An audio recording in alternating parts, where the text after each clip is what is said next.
दुनिया कोरोना काल में जी रही है, लेकिन इसरो ताबड़तोड़ मिशन लॉन्च की तैयारी में जुटा है। करोड़ों भारतीयों के दिलों पर राज करने वाली ये स्पेस एजेंसी इस वक्त कई बड़े रिसर्च प्रोजेक्ट में जुटी है। ब्रह्मांड पर बादशाहत वाले अपने 10 साल के मिशन पर पूरा फोकस है। भारत के इन स्पेस अभियानों से न केवल भारत के स्पेस सेक्टर में निवेश बढ़ेगा, बल्कि ग्लोबल स्पेस इंडस्ट्री में इसरो की हिस्सेदारी बढ़ेगी। दोस्तों, इस वीडियो में हम आपको अंतरिक्ष की दुनिया में धाक जमाते इसरो के उन बड़े प्रोजेक्ट्स के बारे में बताते हैं जो आने वाले दिनों में आपका दिल गार्डन गार्डन करने वाले हैं। ताबड़तोड़ अंतरिक्ष मिशन लॉन्च करेगा इसरो। इसरो साल 2020-21 में नया इतिहास लिखने वाला है, क्योंकि अंतरिक्ष में सुपर हाई रेजोल्यूशन इमेज वाली सैटेलाइट की पूरी सीरीज ही भेज रहा है। अंतरिक्ष में भेजे जाने वाले निगरानी उपग्रहों में बेहद advanced radar imaging satellite reset 2BR2, reset 1A और रीसेट 2A शामिल हैं, जिनमें उच्च चपलता वाला x band synthetic aperture radar लगा है। इसरो के दूसरे अर्थ इमेजिंग सैटेलाइट्स में GSAT-1 से लेकर ओशन सेट 3 और resort set 3, resort set 3A, resort set 3SA शामिल हैं। रीसेट सीरीज वाले उपग्रह हर तरह के मौसम में दिन और रात यानी कि 24 घंटे अंतरिक्ष से हाई रेजोल्यूशन वाली तस्वीरें ले सकते हैं, जिससे देश की सीमाओं पर नजर रखना आसान हो जाएगा। ये सैटेलाइट रात के अंधेरे और खराब मौसम में भी काम करेगा, यानी धरती पर कितना भी खराब मौसम हो, कितने भी बादल छाए हों, इसकी निगाहें उन घने बादलों को चीर कर सीमाओं की स्पष्ट तस्वीरें ले पाएंगे। ये माइक्रोवेव फ्रीक्वेंसी पर काम करने वाला सैटेलाइट है, इसलिए इसे रडार इमेजिंग सैटेलाइट कहते हैं, जो सैन्य बलों के लिए बेहद उपयोगी साबित होंगे। वार्षिक रिपोर्ट के मुताबिक इसरो ने साल 2020-21 में सैटेलाइट्स और लॉन्चर्स को मिलाकर 36 अंतरिक्ष मिशन तय किए हैं, जिनमें से 3 स्पेस साइंस सैटेलाइट्स की लॉन्चिंग, 1 तकनीकी प्रदर्शन का टेस्ट, 2 छोटे उपग्रह प्रक्षेपण यानों का test, 10 PSLV, 3 GSLV Mark II और 1 GSLV Mark III और अंतरिक्ष में गगनयान की पहली मानव रहित उड़ान शामिल है। इसरो हाई रेजोल्यूशन वाले सैटेलाइट्स यानी कि HRSAT की एक नई सीरीज शुरू करने की योजना बना रहा है, जिसमें 3 सैटेलाइट एक साथ एक ही PSLV के जरिए लॉन्च किए जाएंगे और तीनों एक नक्षत्र के रूप में काम करेंगे। तीनों उपग्रह अंतरिक्ष में उच्च रेजोल्यूशन वाले पैनक्रोमैटिक और मल्टीस्पेक्ट्रल डेटा का कवरेज सिस्टमैटिक अंदाज में दे पाएंगे।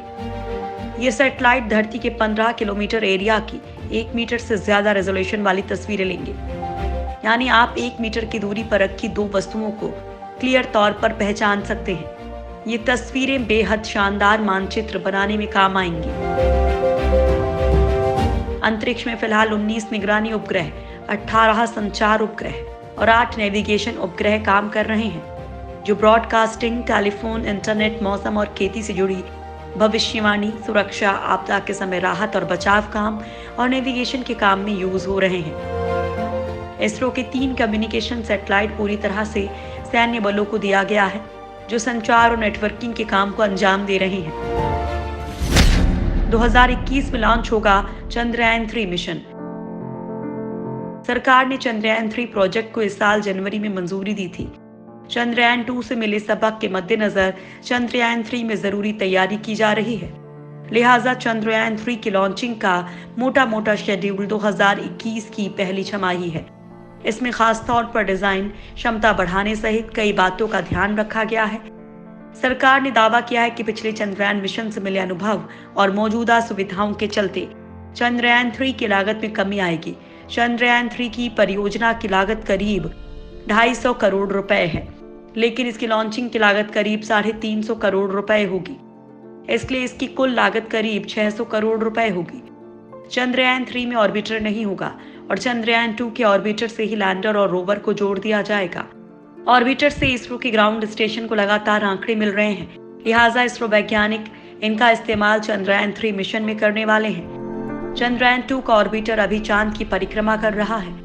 इसरो के मुताबिक चंद्रयान-3 में एक लैंडर, रोवर और एक प्रोपल्शन मॉड्यूल होगा। लैंडर को सीधे चांद पर उतारा जाएगा, जबकि चंद्रयान-2 में ऑर्बिटर और लैंडर अलग हुए थे और चांद पर उतरते समय लैंडर क्रैश हो गया। इसलिए चंद्रयान 3 की योजना में बदलाव किया गया है। फिलहाल इसरो के वैज्ञानिक चंद्रयान 3 के लैंडर और रोवर के उपकरणों में कुछ बदलाव कर रहे हैं ताकि चांद से ज्यादा जानकारी जुटाई जा सके। भारत की चंद्रयान 3 मिशन का लक्ष्य चंद्रमा का दक्षिणी ध्रुव है, जहां पहले कोई यान नहीं गया। ऐसा माना जाता है कि यहाँ क्रेटर्स के तौर पर पानी है। इसरो ने उम्मीद जताई थी कि बर्फ के तौर पर वहां मौजूद पानी की पुष्टि करेंगे, जो इसने साल 2008 में अपने मिशन में पहली बार खोजा था। सूरज पर भारत का आदित्य करेगा कमाल। मंगल और चांद की दूरी तय करने के बाद अब इसरो सूर्य तक पहुंचने की तैयारी कर रहा है। इसरो ने सूर्य तक पहुंचने के लिए आदित्य L1 मिशन की तैयारी कर रहा है। पहले यह मिशन 2020 में ही होना था, लेकिन कोरोना की वजह से इस मिशन की तारीख आगे बढ़ाकर 2021 में हो सकती है। आदित्य L1 मिशन देश का पहला सोलर मिशन होगा। यह वैज्ञानिकों को सूरज के आभामंडल का अध्ययन करने में मदद करेगा। इसरो प्रमुख के सिवन की माने तो इस अंतरिक्ष यान को ले जाने के लिए PSLV का इस्तेमाल होगा। 400 किलोग्राम के सैटेलाइट पर 6 साइंटिफिक पेलोड होंगे। इसे L1 पॉइंट के करीब हेलो कक्षा में स्थापित किया जाएगा, जो पृथ्वी से 15 लाख किलोमीटर दूर है। इसका बड़ा फायदा ये होगा कि बगैर किसी ग्रहण के लगातार सूरज को देखा जा सकेगा। इसका मकसद ये पता लगाना है कि सूर्य की सतह के तापमान 6000 केल्विन से कोरोना का तापमान 300 गुना ज्यादा क्यों है, जबकि कोरोना इससे काफी ऊपर है। आदित्य L1 पृथ्वी से 1.5 मिलियन किलोमीटर की दूरी पर स्थित होगा। वहां से हमेशा सूर्य की ओर देखेगा। सूर्य की इस बाहरी परत तेजोमंडल का विश्लेषण देगा। रिपोर्ट के मुताबिक आदित्य L1 सूर्य के फोटोस्फीयर, क्रोमोस्फीयर और तेजोमंडल का अध्ययन कर सकता है। इसके साथ ही सूर्य से निकलने वाले विस्फोटक कणों का अध्ययन भी किया जाएगा। इसरो के मुताबिक ये कण पृथ्वी के नीचे वाले ऑर्बिट में किसी काम के नहीं होते। स्पेस में भारत का पहला मानव मिशन।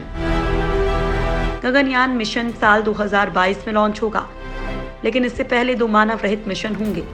पहले मिशन में एक महिला रोबोट को गगनयान में बैठाकर अंतरिक्ष में भेजा जाएगा।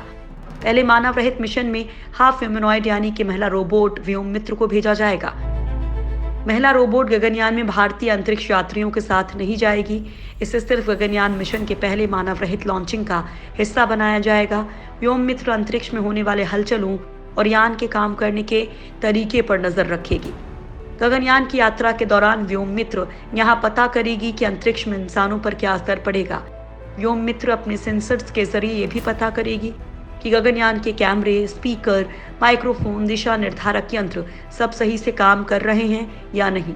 रोबोट भेजने के पहले ये चर्चा भी थी कि इसरो मानव रहित मिशन में जानवर भेज सकता है, लेकिन इसरो ने इससे साफ मना कर दिया है। गगनयान को अंतरिक्ष में लॉन्च करने के लिए भारी भरकम सैटेलाइट्स को पृथ्वी की कक्षा में स्थापित करने में सक्षम GSLV Mark 3 रॉकेट का उपयोग किया जाएगा। अगर सब कुछ योजना के मुताबिक हुआ तो भारत भी 2022 तक मानव को अंतरिक्ष में भेजने की क्षमता रखने वाले देशों में शामिल हो जाएगा। शुक्र पर सत्ता कायम करने निकलेगा शुक्रयान। इसरो की मिशन लिस्ट में बड़ी योजना है शुक्रयान। प्रोजेक्ट शुक्र ग्रह की खोज के लिए है।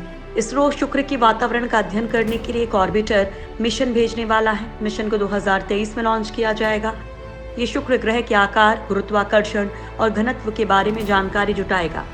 आज तक केवल 4 देश यानी अमेरिका, रूस, जापान और यूरोपियन यूनियन ही शुक्र पर सफलतापूर्वक मिशन भेज पाए हैं। पहली सफलता अमेरिकी अंतरिक्ष एजेंसी नासा को 1962 में मिली थी। इसरो के मिशन शुक्रयान में 100 किलोग्राम का पेलोड हो सकता है। ये शुक्र ग्रह के चारों तरफ अंडाकार चक्कर लगाएगा। शुक्रयान शुक्र ग्रह के चारों तरफ नजदीकी 500 किलोमीटर और दूर 60,000 किलोमीटर की कक्षा में चक्कर लगाएगा। इसमें करीब 12 यंत्र हो सकते हैं जो शुक्र ग्रह का अध्ययन करेंगे। अगर सब कुछ ठीक रहा तो 2023 में इसरो शुक्र तक अपना मिशन लॉन्च कर देगा।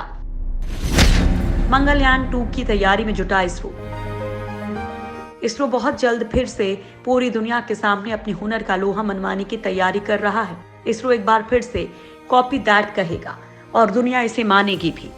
दरअसल इसरो ने 2022 में भारत का सबसे बेहतरीन अंतरिक्ष मिशन दोबारा भेजने की तैयारी कर रहा है। इस मिशन का नाम होगा मार्स ऑर्बिटर मिशन 2 यानी MOM-2। इसके नाम से तो लग रहा है कि इस बार भी मार्स के चारों तरफ चक्कर लगाने वाला ऑर्बिटर भेजा जाएगा। लेकिन कयास ये भी लगाए जा रहे हैं कि मंगलयान पर लैंडर रोवर भी भेजा जा सकता है। ये वहां की सतह, वातावरण, रेडिएशन, तूफान, तापमान का अध्ययन करेगा। लेकिन कोरोना की वजह से इस मिशन में कुछ देरी हो सकती है, क्योंकि कोरोना काल में इसरो के कुछ सेंटर्स में काम अफेक्टेड है।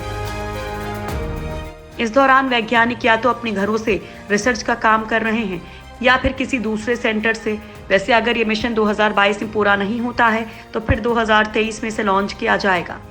भारत ने 5 नवंबर 2013 को मंगल ग्रह की परिक्रमा के लिए आंध्र प्रदेश के श्रीहरिकोटा से पहला मंगल मिशन मंगलयान लॉन्च किया था। इसके साथ ही भारत भी उन देशों में शामिल हो गया था जिन्होंने मंगल पर अपने यान भेजे हैं, वो भी पहली ही कोशिश में। खास बात यह है कि एशिया में इसरो ही ऐसी स्पेस एजेंसी है जिसका मंगल मिशन सफल रहा था। ये यान 24 सितंबर 2014 को मंगल पर सफलतापूर्वक पहुंच गया था। दोस्तों, आप लोगों को जानकर हैरानी होगी कि इसरो का मंगलयान मिशन केवल 6 महीने के लिए भेजा गया था, लेकिन ये यान पिछले 5 साल से काम कर रहा है और इसरो को मंगल की तस्वीरें भेज रहा है। मार्स ऑर्बिटर अभी 1 और साल तक काम कर सकता है। इसरो के लिए सफलता बेहद खास है। मंगल पर मीथेन गैस की मौजूदगी का पता लगाने के लिए भेजा गया मंगलयान रिटायरमेंट के बाद भी जलवे दिखा रहा है। इसके 6 महीने ही काम करने की उम्मीद थी, लेकिन 5 साल बाद भी इसकी भेजी तस्वीरों को अमेरिकी अंतरिक्ष एजेंसी नासा खरीद रहा है। इसके लिए नासा मंगल पर मीथेन की मौजूदगी को लेकर जल्द किसी नतीजे पर पहुंच सकता है। मंगलयान में लगे सभी 5 उपकरण इसरो के हैं, जो सीधे मुख्य नियंत्रण कक्ष से जुड़े हैं। स्पेस में इसरो बनाएगा अपना अंतरिक्ष स्टेशन। भारतीय अंतरिक्ष एजेंसी इसरो अगले 5 से 7 साल में अपना स्पेस स्टेशन बना लेगा। इसरो के मुताबिक इस स्पेस स्टेशन को बनाने में लगभग इतना समय लग जाएगा। अगर सफलता मिलती है तो अपना स्पेस स्टेशन बनाने वाला भारत चौथा देश बन जाएगा। इससे पहले रूस, अमेरिका, चीन अपना स्पेस स्टेशन बना चुके हैं। हालांकि चीन का स्पेस स्टेशन अभी तक काम करना शुरू नहीं कर पाया है। इसरो के स्पेस स्टेशन की शुरुआती डिजाइन के मुताबिक अभी उसमें 3 लोगों के रहने की व्यवस्था है। भारत का स्पेस स्टेशन लो अर्थ ऑर्बिट में चक्कर लगाएगा। इसरो का इस स्पेस स्टेशन का वजन 15 से 20 टन होगा और ये 15 से 20 दिनों के लिए लोगों की मेजबानी कर सकेगा। इसके लिए 2 प्रायोगिक उपग्रहों को PSLV रॉकेट से लॉन्च किया जाएगा, फिर उन्हें अंतरिक्ष में जोड़ा जाएगा। इस मिशन में सबसे बड़ी जटिलता यह है कि 2 सैटेलाइट्स की गति कम करके उन्हें अंतरिक्ष में जोड़ना है। इसे स्पेस डॉकिंग कहते हैं। इसरो ने स्पेस डॉकिंग एक्सपेरिमेंट को संक्षेप में स्पेडेक्स नाम दिया है। इसके लिए कई जरूरी सिस्टम डेवलप किए जा चुके हैं।